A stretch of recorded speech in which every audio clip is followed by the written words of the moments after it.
Aujourd'hui, le 9 septembre, et pour le Touquet historique, il y a un concours d'élégance automobile qui est organisé et nous sommes heureux de participer au stand Optique 2000. C'est un stand de dépistage des troubles auditifs et visuels. Et ils nous ont invités parce que pour célébrer, pour signaler le partenariat qui a lieu entre Optique 2000 et le Téléthon. Grâce au progrès important de la thérapie génique oculaire, ils ont découvert l'efficacité extraordinaire des recherches scientifiques et ils s'engagent dans un partenariat très précieux pour l'avenir de chacun et de nous. Merci. Monsieur Leclerc représente le Lions Club aujourd'hui. Oui, les Lions Club sont à l'origine partenaires du Téléthon depuis le tout début et le reste, bien évidemment. Sur toutes les plateformes téléphoniques, ce sont des lions qui y répondent et qui enregistrent les dons. Et puis les clubs essayent de faire un maximum de choses pour récolter des fonds pour ces actions. Et je pense que cela continuera encore fort longtemps. Donc toujours sur le même stand, nous voici en compagnie d'Optique 2000, notre partenaire officiel, national, cette année. Donc c'est monsieur Calderaro Angelo. La mission qu'on a sur ce stand, c'est de faire de la prévention aussi bien en matière de vue que d'ouïe. Donc on fait des tests de l'audition et des tests de vue pour sensibiliser les gens à l'importance de ces deux choses. Voilà. Aujourd'hui en plus on est en partenariat, pour nous c'est la première année avec l'AFM. Donc on est ravis de participer également à cette chose-là.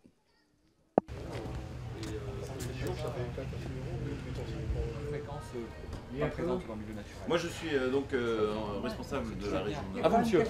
J'anime 99 magasins Optique 2000 et 12 magasins comme tout le reste. Des magasins qui sont clients de la centrale d'achat, qu'on appelle des magasins cadeaux. Combiner les deux. Donc on glisse l'appareil, vous voyez, c'est très simple. On met ses lunettes, après on a le tube où passe l'écouteur et on le met dans l'oreille. D'accord. Ça a l'avantage de combiner les deux. En termes de discrétion, c'est très discret. Et moi je trouve que ça me facilite en plus la manipulation pour le malentendant plutôt que de mettre l'appareil l'écouteur dans l'oreille. Là ça facilite cette manip. En plus les branches sont interchangeables, ce qui peut être intéressant pour pouvoir changer de look entre la soirée et puis la journée.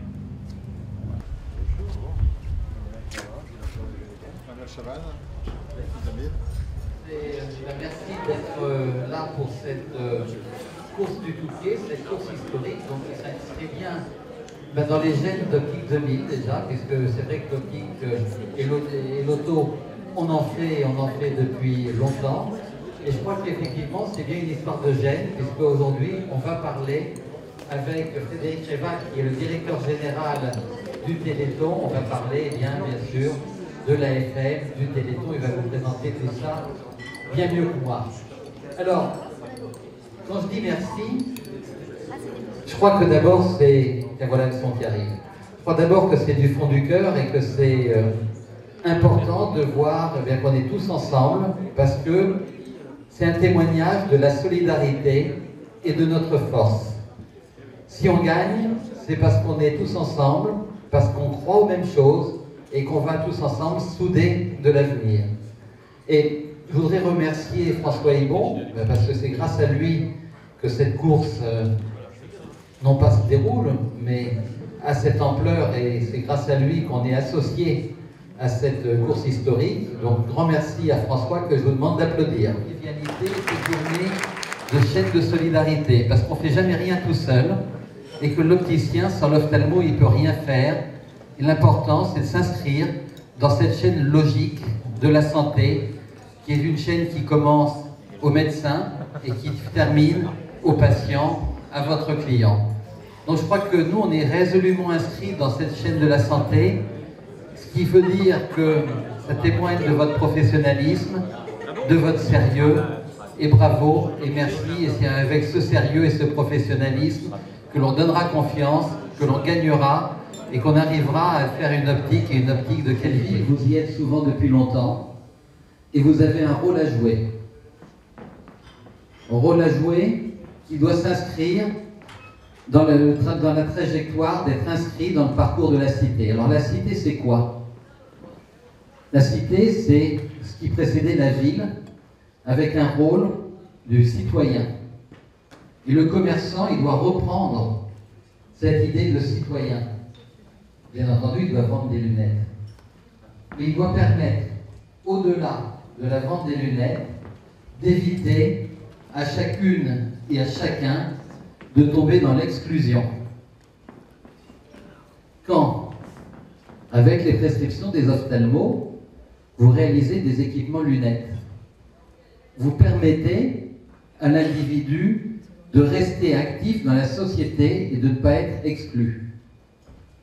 Et je crois qu'aujourd'hui, on est dans un monde où on parle de dette souveraine, où on parle de chômage, où on parle de l'euro qui restera pas, où on parle de la précarité.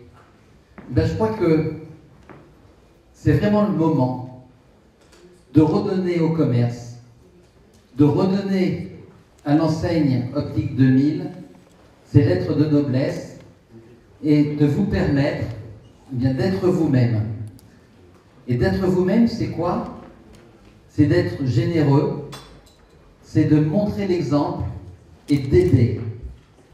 Si vous aidez dans la ville vos clients, les patients des ophtalmologistes, à rester dans la vie active, à être bien équipés, vous jouerez votre rôle et vous serez différent. Et le commerce, il aura retrouvé des lettres de noblesse. Alors oui, je crois que c'est bien, je crois que c'est important. Et tout ça, ça s'inscrit donc dans un projet, et dans un projet éthique. Ce projet éthique, vous avez bien sûr compris qu'il est question de solidarité, qu'il est question de santé, et qu'il est question pour vous de jouer le rôle de professionnel de l'optique. C'est pour ça qu'il y a maintenant une dizaine de mois, on est rentré en contact avec l'AFM Téléthon. Parce que l'AFM, et Frédéric Révin le dira bien mieux que moi, c'est bien sûr la myopathie, mais c'est énormément de traitements, c'est 70% du financement des maladies rares en France. Au niveau de l'œil, ce sont des travaux sur la génique oculaire, sur le traitement de l'amorose de Libère, sur des expérimentations sur le chien qui vont bientôt être transférées sur l'homme. C'est vraiment l'espoir. Alors tout à l'heure, Frédéric me disait, c'est un combat, on n'en voit pas le bout, mais on progresse.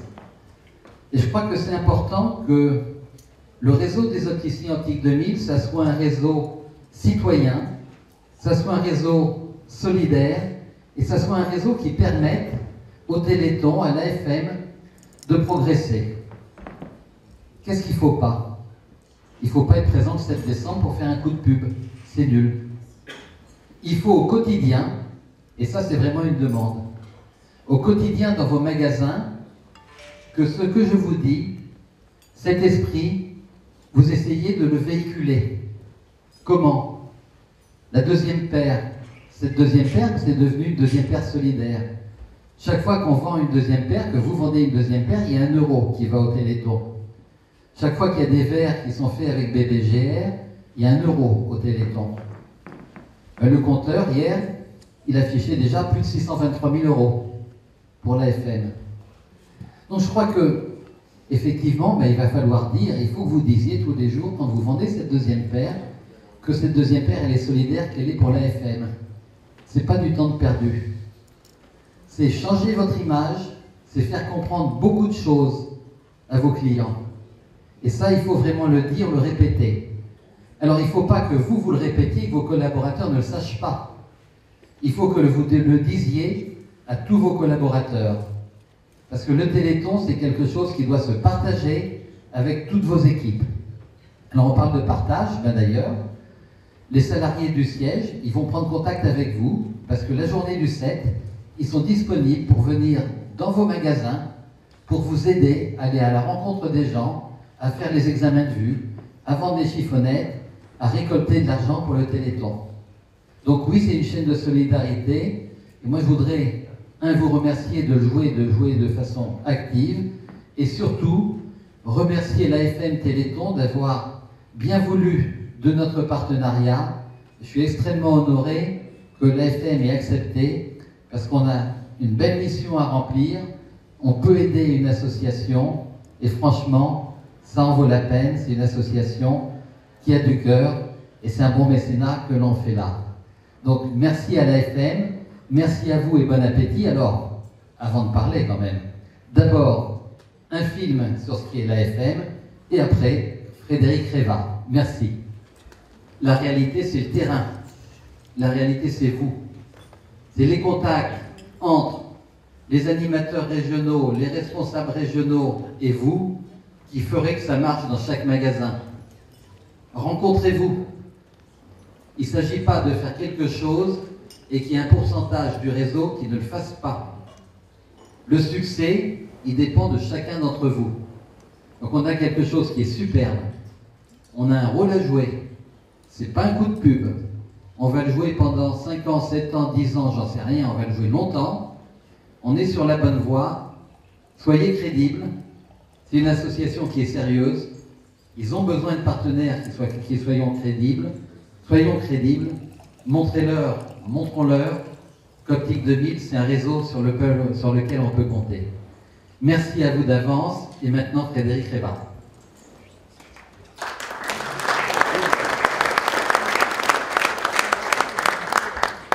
Merci beaucoup Yves, merci à vous de m'accueillir aujourd'hui. Pour moi, être ici aujourd'hui, c'est important parce que le partenariat entre AFM Téléthon et Optique 2000 est un partenariat qui nous tient à cœur. Je vais essayer de vous le démontrer en quelques minutes. Je pense que nous partageons de nombreuses valeurs. Alors, l'AFM Téléthon, à l'origine l'AFM, Association française contre les myopathies, c'est une association qui est ancienne. C'est une association qui est née en 1957, qui a été créée par Yolène de Quépert, qui était une mère d'enfants myopathes, qui sur 7 enfants avait 4 garçons atteints de la myopathie de Duchenne. La myopathie de Duchenne, qu'est-ce que c'est?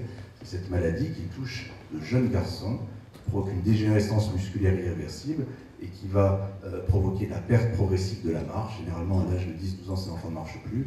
Et puis, progressivement, par la fonte musculaire qui va toucher aussi bien les muscles responsables de la locomotion, mais également le cœur, le diaphragme. Et bien, généralement, ces enfants meurent avant d'avoir atteint l'âge de 20 ans. À l'époque, pour cette maladie, il n'y avait rien. Quand on allait voir un médecin, eh bien, le médecin disait écoutez, c'est le destin, rentrez chez vous, et puis voilà, il arrivera ce qui devra arriver, mais on ne peut rien faire. Et c'est pour se révolter contre cet état de fait et mettre en avant ce qu'est toujours cette maladie particulièrement douloureuse, particulièrement brutale, particulièrement injuste, qu'a été créée l'AFM. Donc en 1957, et 30 ans après cet événement fondateur, en 1987, les responsables de l'AFM d'alors lancent le premier Téléthon. Et ça, c'est une autre date importante. Le premier Téléthon en 1987, parce qu'un certain nombre d'entre vous ici s'en souviennent, ça a été un événement marquant. Parce que pour la première fois, on voyait des millions de Français dans des dizaines de milliers de communes. Il y a un tiers des communes de France qui s'associent au Téléthon. Le Téléthon n'est pas qu'une émission télévisée, c'est aussi un élan national autour des malades et de leurs familles. Et bien pour la première fois, on montrait qu'on pouvait mobiliser en France au niveau le plus large possible l'ensemble des couches de la population sur des problématiques de recherche, de solidarité et d'innovation. Et je pense que ça a été une excellente surprise pour tout le monde, une excellente surprise pour l'AFM, qui je pense ne s'attendait pas à un tel succès, une excellente surprise pour France Télévisions, qui avait été un des partenaires historiques, pour les Lions, qui avait été parmi les premiers partenaires du Téléthon à l'époque, de voir la mobilisation et la capacité de mobilisation de nos concitoyens autour de cette problématique. Et là, la décision importante de l'AFM a été de dire cet argent, on va l'utiliser pour l'innovation. Et pas l'innovation seulement pour les myopathies. On va l'utiliser de manière beaucoup plus large pour la découverte de médicaments innovants pour les maladies rares. Ces maladies rares, vous les connaissez, ce sont des maladies qui sont négligées par l'industrie pharmaceutique. Et pourtant, ce sont des maladies qui touchent plus de 3 millions de nos concitoyens, 30 millions de personnes en Europe. Alors évidemment, l'industrie pharmaceutique ne s'y intéresse pas parce que les marchés sont négligeables, parce que c'est peu de malades, même si pour la myopathie de Duchenne, c'est plusieurs dizaines de milliers de malades. Pour l'industrie pharmaceutique, ça reste de tout petits marchés inintéressants. Et la décision stratégique de l'AFM à l'époque, c'est de dire allons au-delà des myopathies. Et de toute façon, si on veut guérir un jour les myopathies, il va falloir développer des outils qui pourront être d'intérêt général. Et ça, je pense que l'intérêt général, pour vous comme pour nous, ça fait partie de nos gènes. Et je vais donner quelques exemples qui ont été repris dans le film, qui ont été donnés dans le film que vous avez vu. Avec les dons du Téléthon, l'AFM a décidé de créer, d'abord de soutenir de la recherche clinique, la recherche académique, mais les maladies rares étaient finalement peu traitées ou mal traitées, et les thérapies innovantes étaient peu traitées dans les laboratoires existants. Donc l'AFM a décidé de créer ses propres laboratoires de recherche, en particulier en premier le Généton, mais pas seulement, également l'Institut des cellules souches ISTEM ou l'Institut de biologie à Paris, à la Salpêtrière. Et avec Généton, en particulier, 2 ans après sa création, Généton marquait la science du XXe siècle en produisant les premières cartes du génome. Alors pourquoi est-ce que ces cartes du génome sont importantes? D'abord, les cartes du génome sont importantes pour les maladies rares, parce que les maladies rares sont d'origine génétique. Et donc, pour guérir les maladies rares, il est important d'en comprendre la cause, d'en comprendre le fondement. Et pour en comprendre le fondement, eh bien, il faut en comprendre les gènes. Il faut comprendre les gènes qui sont mutés chez les malades. Pour comprendre les gènes, à l'époque, on ne connaissait pas le génome humain. Et donc, décryptage du génome humain, les premières cartes, qui sont une vision globale du génome. Alors, si on compare le génome à un livre qui ferait 3 milliards de lettres, eh bien, les cartes du génome, d'une certaine manière, c'est l'index qui va vous dire, ben voilà, tel gène se trouve à telle page, tel autre gène. Puis, et comme le disait Yves, l'AFM a soutenu la recherche sur les maladies rares, soit par ses instituts de recherche propres, soit dans les laboratoires de recherche publics. Et l'AFM Téléthon contribue à 70% du budget de recherche sur les maladies rares. Avec aujourd'hui des projets qui sont en clinique dans des maladies comme les maladies du système immunitaire. Vous avez tous entendu parler des bébés bulles, ces enfants dont le système immunitaire est tel qu'ils ne peuvent pas supporter l'exposition à l'air libre parce que le moindre microbe, la moindre poussière les empoisonnerait. Ces enfants qui ne peuvent vivre que sous bulles stériles. Eh bien, les premiers traitements pour les bébés bulles ont été développés à l'hôpital Necker grâce au don du Téléthon, grâce au fonds de l'AFM. Alors la thérapie génique, pourquoi? La thérapie cellulaire, pourquoi? Il s'agit de maladies génétiques. Les maladies rares, je l'ai dit, sont essentiellement d'origine génétique. Et pour les traiter, notre approche est de dire, eh bien, on va remplacer dans les cellules malades le gène malade par un gène non malade, par un gène sain. Donc on va apporter, c'est le gène qui devient le médicament, et ce gène, on va l'amener à l'organe en l'injectant localement ou en l'injectant de manière systémique pour qu'il arrive jusqu'à l'organe malade. On va le coupler à ce qui pourrait être de la galénique, de manière classique. C'est de la galénique un peu sophistiquée, c'est ce qu'on appelle un vecteur, qui généralement est un morceau de virus. Je ne vais pas rentrer, si je me lance là-dedans, je peux en parler pendant 3 heures, mais je vais m'arrêter là, mais simplement pour vous donner une idée de la complexité du type de biothérapie sur lesquelles nous travaillons. Et aujourd'hui, un effort majeur pour nous dans le domaine des maladies de l'œil. rétinite pigmentaire. Vous avez vu dans le film ces résultats particulièrement spectaculaires que nous avons obtenus chez des chiens atteints d'amorose congénitale de Leber. Ce sont des chiens, des briards, qui portent exactement la même mutation que celle qu'on trouve chez les malades atteints d'amorose congénitale de Leber. Vous avez vu le film avant-après, avant traitement, des chiens briards qui naissent aveugles, et quelques semaines après le traitement, les chiens qui sont capables d'éviter les obstacles dans le couloir de test. Aujourd'hui, 4 patients ont été traités avec ce produit et l'essai clinique continue. Nous avons également un programme sur la neuropathie optique de Leber, qu'on ne confond pas avec l'amorose congénitale. L'amorose congénitale est une rétinite. La neuropathie optique de Leber est une maladie du nerf optique. Le nerf optique va dégénérer de manière progressive, conduisant à la cécité. Et là, on parle de milliers de patients en France. C'est une maladie rare, mais qui touche néanmoins des milliers de patients en France. Aujourd'hui, nous avons un essai clinique qui est en prévision avec l'Institut de la Vision à Paris et José Alain Sahel, que vous avez vu dans le film qui est passé avant moi. Donc pour nous, les maladies de l'œil constituent un enjeu stratégique. Pourquoi un enjeu stratégique? Parce que nous sommes persuadés que la thérapie génique est particulièrement adaptée aux maladies génétiques de l'œil.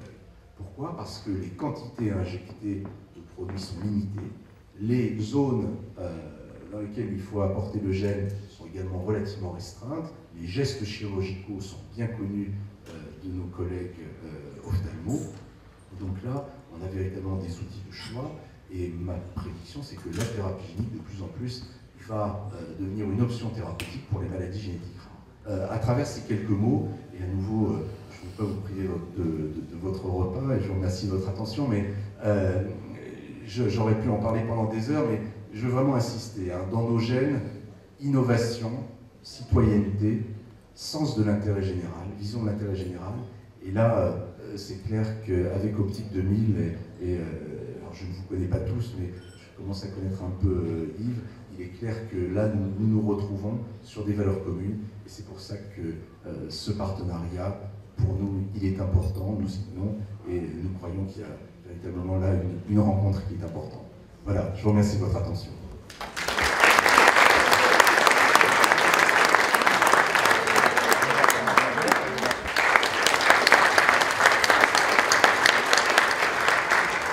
Le film Manuel.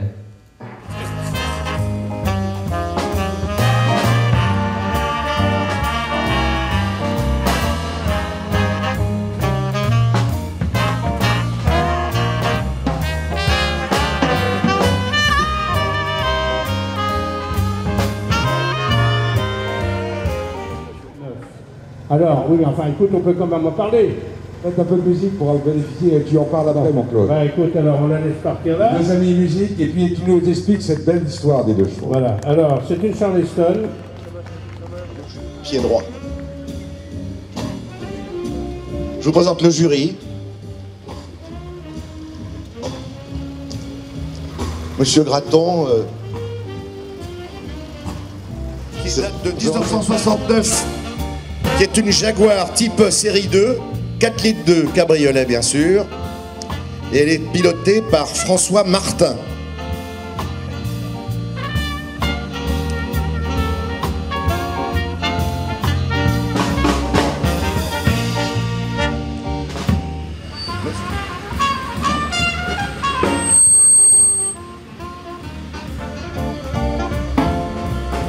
Oui, vous pouvez admirer. Alors, comme on disait tout à l'heure, c'est la voiture qui a été rendue célèbre par James Bond.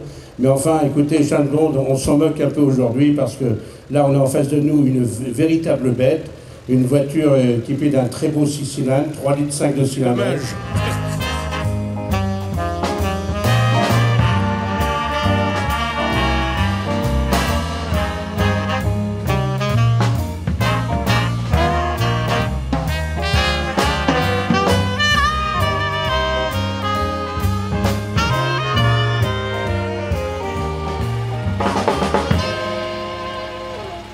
Alors, vous pouvez regarder cette voiture, donc, qui est une voiture remarquable. Et puis, c'est surtout dans sa ligne, on appelle ça le design, mais enfin, moi, je préfère dire la ligne élégante. Vous savez, il y a beaucoup de carrossiers italiens qui ont travaillé pour Alfa Romeo. Il y a eu Bertone, il y a eu Pininfarina. Mais je pense que celui qui a le mieux traité la marque, c'est Touring. Et là, c'est une carrosserie Touring. Donc celle-ci, c'est un 6 cylindres, on l'a dit. Bon, il faut être un peu spécialiste pour la conduire, on en a déjà parlé, hein, parce que donc il a parlé des 6 cylindres, il a parlé d'un tas de choses, l'arbre à câble, enfin bref, mais il y a 3 carburateurs qu'il faut régler. C'est pas toujours simple, vous savez, les 3 carburateurs. Hein. Alors, 3 Solex, voilà, oui, d'accord. Et donc là, vous avez pratiquement dans la même carrosserie également une voiture un peu plus raisonnable, un peu plus simple. C'est une 4 cylindres, donc c'est la 2 litres, hein, et exactement dans la même carrosserie. Sauf Philippe, tu ne peux pas m'en donner une, s'il vous plaît? Ah oui, quand même. Ah si, non mais non, reste avec nous, écoute. Voilà. Est-ce que j'ai choisi la bonne? Alors, ainsi donc c'est une voiture tout à fait rare, un Safari Pontiac, donc en break, comme vous pouvez le voir. Donc c'est un moteur comme les moteurs donc, de l'époque, donc un V8, grosse cylindrée, il fait au moins 5 litres, non? Au moins 5 litres, hein. Mais 5 litres de cylindrée ou 5 litres au 100? Au cylindré. Cylindré, voilà, d'accord. Bien entendu, donc cette fête automobile, c'est aussi parce que l'hôtel Westminster se prête à nos besoins, bien évidemment, en nous accordant cette arrivée prestigieuse avec